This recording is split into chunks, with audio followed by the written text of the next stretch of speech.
Hello, welcome to Shatter Our Souls with Novaria. Today we are tackling Borderlands without the use of any ammunition. Episode number 18.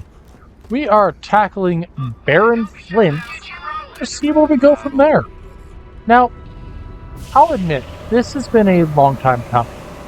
And I had expected that without the use of standard anything, that Borderlands would be like 95% completable in the original game. I was wrong. There's only a total of one side mission left in the entire game, base game, which is simply to get a series of upgrades or parts for a machine gun. That's it. That's all. So while Rick here streams in the background about something, I'm not exactly sure what he's screaming about, but we're going to go with it because he seems really enthused. We're going to talk a little bit about what comes next. So, reality is that at this point in time, we're at the end game. Now, being in the end game, a couple things are going to become very apparent very quickly. Number one, we as players are going to be way ahead of what the game would ordinarily expect of us. Effectively, game from here on is going to be about level 28 to 32 at the high end. We're sitting at level 33 right now, probably level 35, 36 by the time we fight the final boss. It's just how things go, generally speaking. Which is great. Means less wiggle room, less fighting on our behalf, and less struggle keeping up with the day-to-day demands of being a vault hunter. Secondly, we are going to come up with a... well, it's going to feel a bit like a speed run in the next little bit. This is because, well, Borderlands Endgame, once all side quests are complete, the game kind of shrinks down. It funnels you toward what would be the final act of the game. And while most of the time I would say that this is a great situation, it's also one that I think gets to me on a regular basis. Because, if I'm being honest, once this final side quest is completed, there's only one thing to do. And every time I have played through Borderlands and got to this point, the end game has always been one sitting. Baron Flynt, Master McCloud, and the Destroyer have all fallen in the same sitting. This is for a reason. The end game pushes you towards finishing the game quickly. It amps up the stakes, and it really shows that things on Pandora are not going well. And you have, 2 days at max to fix it. Reality is, it's 2 days is actually more like 25 minutes. The vault is about to open. And you, the player, are kind of stuck in this situation where you need all the help you can get. And to get the help that you need the Echo Map. And, more or less, every single objective, barring, I guess, the odd claptrap, all is sequential. You complete A to B to C to D as intended. It is an incredibly fast-paced situation. Something that I feel that a average playthrough would take, half an hour to rip through a region ends up being like 10 minutes. And that's great. Where in the world is this magazine? I feel like I've already seen it somewhere, I just don't know where. Once we have this last piece of the puzzle, we're going to be going off and fighting Flynt himself. Now, Baron Flynt is kind of a unique opponent as far as Borderlands goes. He's not exactly the most unhospitable. He isn't the type of character who just fights you for the sake of fighting. Baron Flynt is actually quite a bit more open-minded than I think a lot of opponents are in Borderlands as a whole. And this is kind of, I suppose, how he works the character. He is, for lack of better terms, very gentlemanlike, for the most part. You'll see what I mean in 2 seconds. Okay, make that 5. Still have not fired a bullet. A guest. Please, make yourself at home. My men will be with you shortly. Never let it be said that the great Baron Flynt is short on hospitality. Baron Flynt is... How do I word this in a way that is just right? He is not short on hospitality. He will welcome anyone into his abode. But if you enter his abode without his approval, Baron Flynt isn't exactly the type of guy who is easygoing about it. He's going to start by sending his first wave of banditos after you. Now, what I love about Baron Flynt's boss fight is that up till this point, most boss fights have been you run in, you fight the one guy, maybe two, and that's it. With the exception of a couple like Bonehead, who have a large number of side opponents along with them.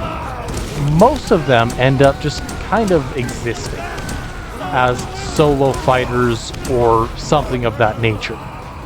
Baron Flynt has what I could best describe as 3 to 4 waves of battles. Wave 1 was just, the low-end banditos. Wave 2, the mid-tiers. Think a couple of badasses, a couple and, your average fighting force in this stage of the game. And then, stage 3, Hans and Franz. Hans and Franz are the embodiment of Ornstein and Smo from Dark Souls. One is a very fast, close-range fighter. The other one is fairly slow by comparison, but has a bit more range in terms of his abilities. Hans being the close-range fighter, Franz being the long-range fighter. Both of them will fall by these hands. Franz probably better or more so than Hans. Hans at least could, fight you at your own, or fight at your own game.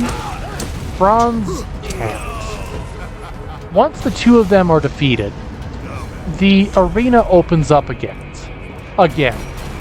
And it allows you higher up into Thor, being the defensive arena that is Baron Flynt's gauntlet, which is great. But the thing is that once you get up here, what more is there? You fight your big bad evil guy, bonk him a few dozen times, let's be real. He is a boss, and one of the last 4 in the game. I just expected he'd take a bonk or 2. Anyways, once he's been bonked, we steal his last treasure chest to get the 4th and final piece of the vault key. Which has been a long time coming. We needed that, didn't we? I personally love this moment right here. Because Tannis lied. There never was a 4th piece. A 4th fragment of the key. It has always only been the 3. We completed it. Part 1 was with our dear friend Sledge. Part 2 was with Crom. Part 3 with the... which is it? The Rack Eye. Everything beyond that has been a illusion. A misdirection. And so, it's our job at this point to redirect, reframe, and reevaluate their choices. We're going to do that with a couple slabs of meat and a few dozen bonks. Because, like it or not, the Lance has no idea what they got into and who they irritated. Because this isn't just any old Vault Hunter. If it was Roland that irritated, well, I mean, they'd get away with it. But this is Brick. And Brick does not take kindly to misdirection. If he was presented with a puzzle, he'd punch it. And that's just the reality of it. So, we're gonna finish this off the best way we know how. By bonking everything. And continuing as if nothing ever happened. What I like about this exact second, this moment, is everything goes dead. Everything goes radio silent. Everything that has become a reliance for the player has effectively gone kaput. You still have your Echo Net to a degree. It still gives you your waypoints and whatnot. But to say that everything works the way it was intended to from the very beginning is a bit of a misnomer. Anywho, we're gonna head off to the next region, which is labeled as the back door. Why do we need to go to the back door? Who knows? But the back door is leading to the Crimson Fastness. A Crimson Lance, what's the best word of it? Base of operations. Off to the side of the Salt Flats, and something that should have been noted way long ago, the Crimson Lance are here primarily to cause trouble. And they have abducted Tanis, thrown her in jail, and now it's our job once again to clean up this mess. Now, the back door was one of those regions that I like, but I don't like. If you look closely at the map and how it's designed, you'll notice that it is actually a carbon copy of the latter half of the Lost Caverns, where you got the shock artifact. Personally, I think that's great. Reusing assets is one way that a game can very easily make new areas better. Or make short-lived areas, I'll say. In this case, I don't mind it. It is somewhat harmless. You fight a couple of bad guys, you go through, it takes maybe 2 minutes. It's inoffensive at worst. My biggest problem with this region is just how blatant a carbon copy it is. Like, they took out a couple of houses, so to speak, but the bridge, the arena where you fought the Alpha Skags is completely the same. The doorway that you'd be going through to access Master McCloud's boss fight is where you were getting all of the specialty gear at the end of the Lost Caverns. It is well thought out and well planned out, but it is still a one-to-one recreation of a region you've been to already. Anywho, let us meet Master McCloud. Master McCloud is one of those characters that I like and I dislike. You will be destroyed! Okay, thank you very much for that introduction, Commandant Steele. Master McCloud has access to the Iridian Cannon, which makes him an incredibly powerful opponent. He effectively is one of the few enemies who uses a rocket launcher. He also has a lot more defense than I remember him having. So we're going to reset. At the very least, I didn't die against Master McCloud. That would have been embarrassing. Wait. Did I? Let's rephrase that. At the very least, dying against Master McCloud while not using ammo, I can say I had a handicap. But the reality is that Master McCloud, for everything he has, is ironically probably the weakest member of this battle.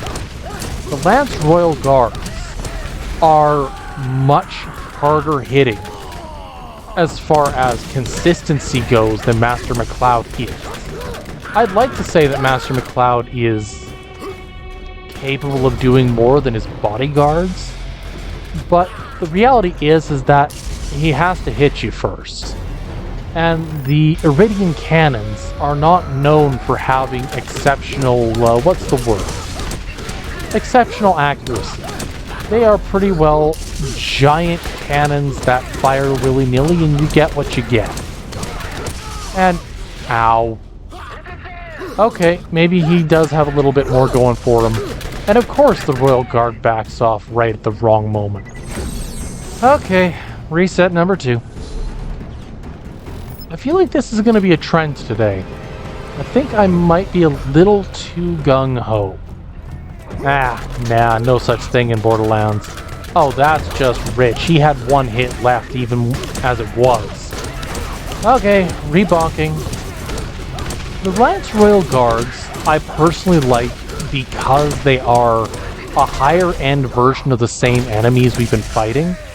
They have effectively the version of the Scorpio turret that Mr. Roland has. But the thing is that Roland's turret ends up being significantly stronger than even the Lance Royal Guards did. Now this comes partially because the Lance Royal Guard turret is just a turret. It doesn't heal, it doesn't do anything extra beyond the initial... It's a turret, it's a shield, it does its thing. It's like having another soldier on the battlefield. But against most of the Vault Hunters, having another soldier just means another punching bag. Anyways, with the cannon officially on the ground and Master McCloud knocked out, not dead, just knocked out, we're gonna go back to the middle of nowhere, pass in our scavenger hunt, immediately throw it on the ground because that's just what you do, and then head back to the Crimson Fastness, where we will continue our search for Patricia Tannis. Anyways, as I was saying,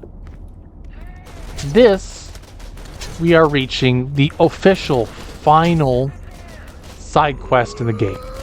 I gave a misnomer. I keep forgetting that there's a claptrap in here. But reality is that if there's a claptrap in here, I mean, it's just another claptrap. It is a side quest, but it's not one that is well thought out or documented. It's not long lasting. You go from one room, you deal with problem A, you go to room B, you deal with problem B, you head back to room A, and you hand it in. That's all there is to it, right? Although I have to say, I am impressed with the number of claptraps that they've taken out. Makes me wonder exactly how Hyperion keeps these things going. But that's for another day, another question for another Nova. For now, we continue the boss. Now, there are, I suppose, 2 goals to worry about in the Crimson Fastness. The first is that we need to deal with Patricia Tannis. Tannis is missing. Tannis has a job for us. And 2, we have to deal with the Echo Net. Because, like it or not, having Angel's help is going to be better than not having her help. Not having somebody involved guiding us in the right direction. So, we're going to repair to this lovely little claptrap, take it a bullet or 2 for him, and then show the person on this Gatling turret, show the Gatling turret that's automated, why we are, in fact, the strongest individual on all of Pandora. And while we do that, we're also going to destroy every single Lance infantryman on the way, because that's just what you do. The Echo Net being down is kind of a nice touch. See, one of the biggest things that has been a consistency, or constant for the player, has been the use of the Echo Net. A series of recording stations that allows the player to get their bearings straight. Now, this isn't just a casual one-off, oh yeah, I have to go right here or something. No, this is a global communication network on all of Pandora. The bandits use it. The people of Sanctuary use it. The Vault Hunters use it. Everybody... Oh, excuse me.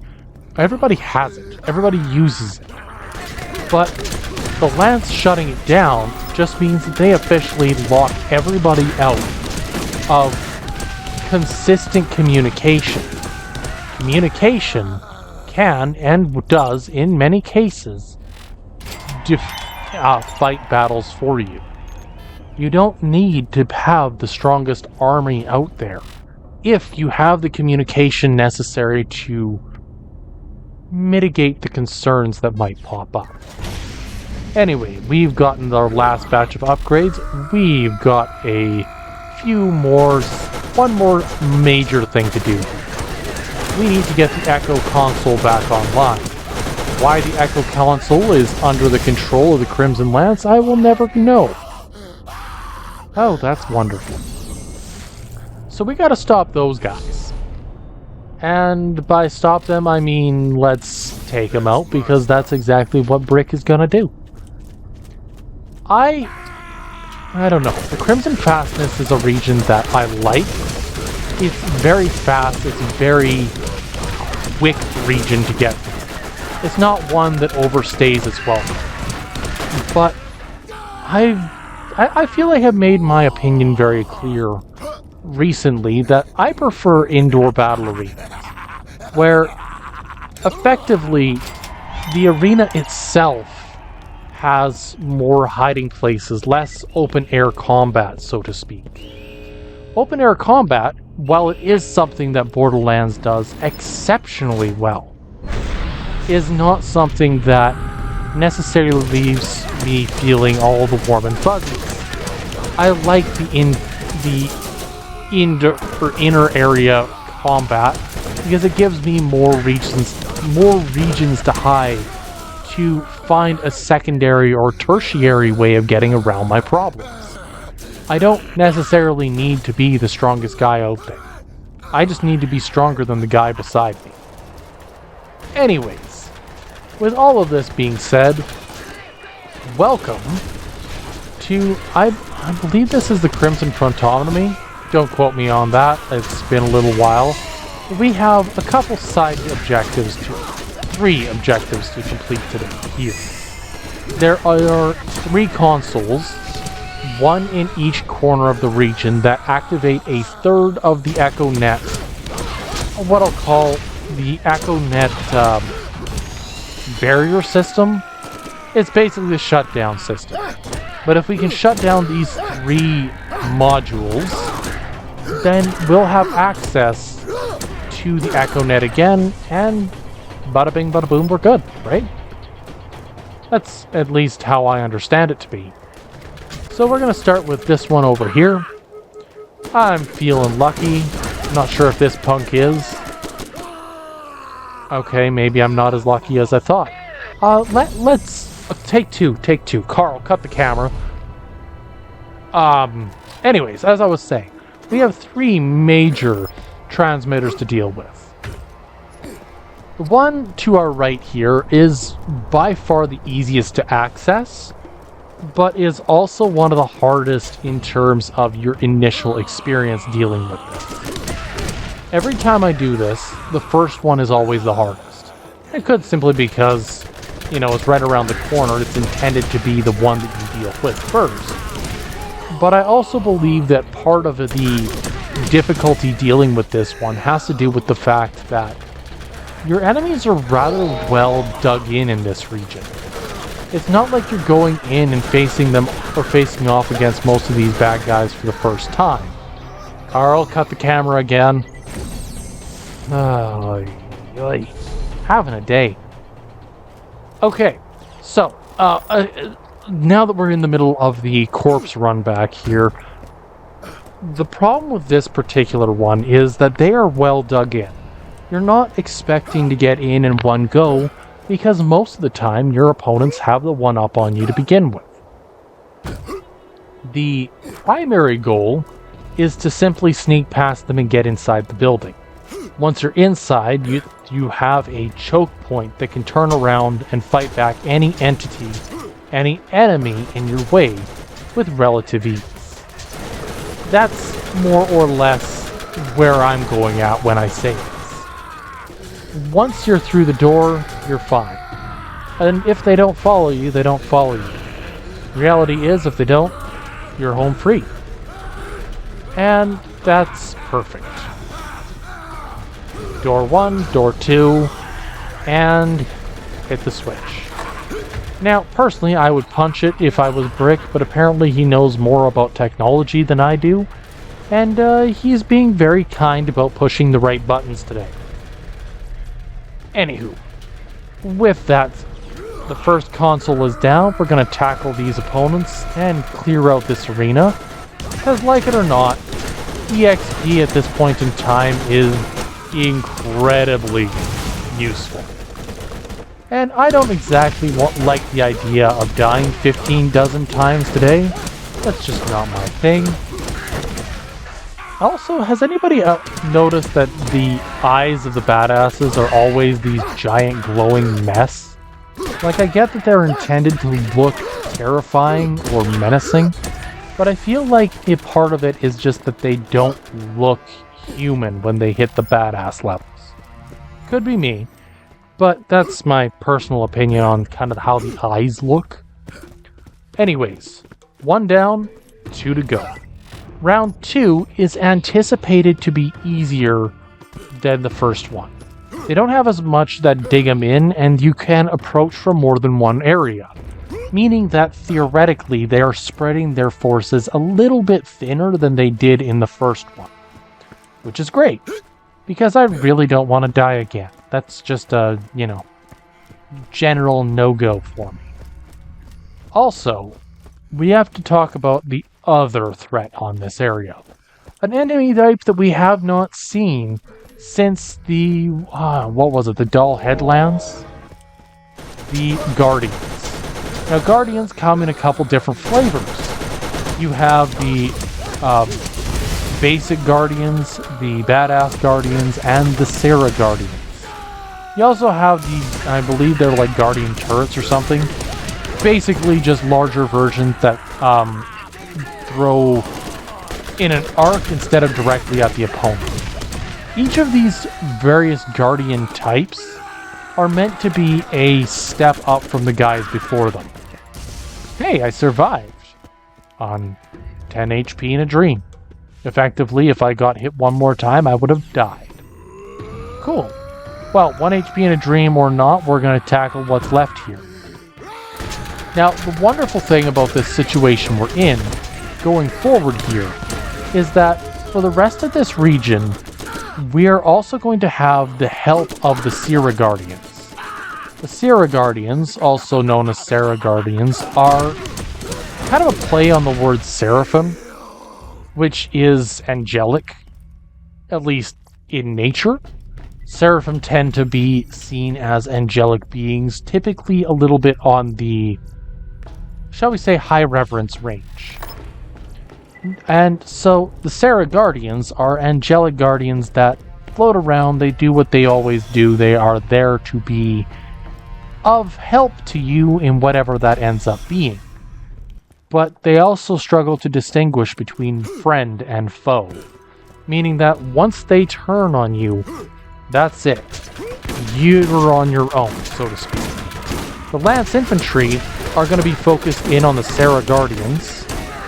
Sarah Guardians focused on the Lance Infantry. And when you get involved, the Lance are going to be focused on you.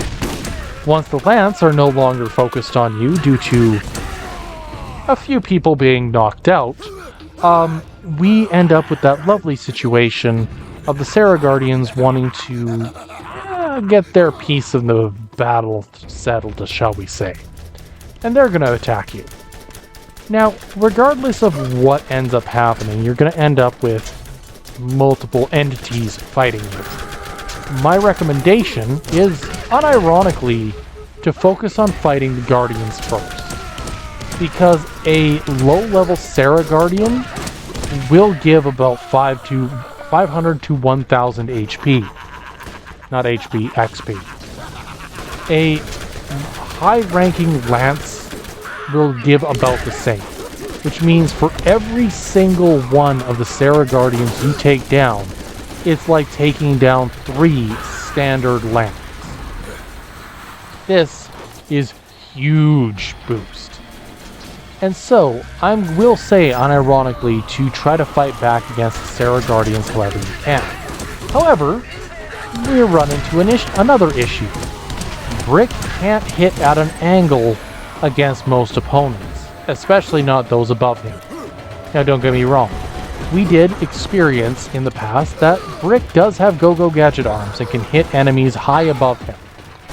But Go-Go Gadget arms or not, there is no way that he can hit the Guardians unless they are directly above him. Thus, we run into another, shall we say, consistent problem. We have to find a way to get close to them to beat them. I don't feel like fighting to get close enough to them to beat them. I'm just gonna bonk them when I get that chance. Which probably ain't gonna be today. Now, as a result of circumstances beyond player control, I am a little bit curious as to what's going to happen and how much of the DLCs are actually going to be completable. Because if you think about it, Jacob's Cove's primary antagonists are zombies. You get too close to a Zomboni and you know exactly what's going to happen. They're going to suck the brain out through bendy straws like a Frappuccino. But, so, you know very well from the idea of fighting zombies as a close-ranged fighter that it's probably not a good idea. So, of course we're going to have to do it. The Crimson Lance in the second DLC, General Knox, or in the General Knox DLC, are also going to be stronger variants of what we've currently been fighting. But that's not it. We also have to deal with Claptrap. Now the Claptrap DLC I've talked at length about because I believe that it houses one of the only entities in the entire game that cannot be defeated by Brick without the use of some alternative ammunition type. That being using grenades or something. And I'm okay with that. I believe that the fact that there is something that needs to be fought in a more traditional manner isn't a bad thing. But it is something to be noted. Actually, this is a great chance to check something. Hello, Mr. Guardian. Come on down. I just need to bonk you. Yeah, come on, I just need to bonk you. 1120. So, it's effectively like fighting 4 standard guys. And a little bit extra. Guardians are overpowered in terms of giving out EXP. You want to reach max level quickly? Fight the Guardians. Guardians are going to be your best friend. At least in that regard. Anyways, I'm looking at the time here and realizing there ain't much time left. So, next time, we're going to be making our final trip up the mountain, fighting the final boss, and saying goodbye to Borderlands' main campaign. If you like what you see, I wish that you would drop a like, maybe a subscribe, a comment on whether you think each of the 4 DLCs are actually completable under the current rule set, and I hope to hear from you all next time. Until then, I hope you all have a good one. Who betrayed whom? Steel has taken the key and is already on her way to the vault. Hey, for me, take the bitch down.